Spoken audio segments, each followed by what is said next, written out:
সেদিনও এমন বিকেল নেমেছিল। শরতের কাশফুল ছিল ম্লান, আকাশটা আগের চাইতেও অনেকটা পরিষ্কার হয়ে উঠেছিল। উঠোন পেরিয়ে ঝিলটা, তাতে জল ছিল টলমলে। অন্য দিনের মতো একটা পাখিও বসেনি কৃষ্ণচূড়ার ডালে, কেবল কাকগুলো কা কা করছিল অবিরত। তোমার হাঁটু ছুঁয়ে শাখাহীন দুখানা আমার হাত, হঠাৎ মাথা নুয়ে ফিসফিসিয়ে বললে, তোমার পা দুটো ভারী সুন্দর, দেখো আমি তোমায় রানী করে রাখবো। লজ্জায় মিছে ঢাকতে গিয়েছিলাম পাখানা চওড়া সাদা পাড়ে।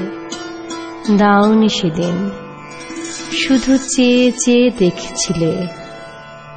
কেমন এক ভালো লাগা আমায় আচ্ছন্ন করেছিল। আজ সেই বিকেল তেমনি আছে, উঠোন আছে, ঝিল আছে, কিন্তু সে আমি আর তোমার মধ্যে নেই।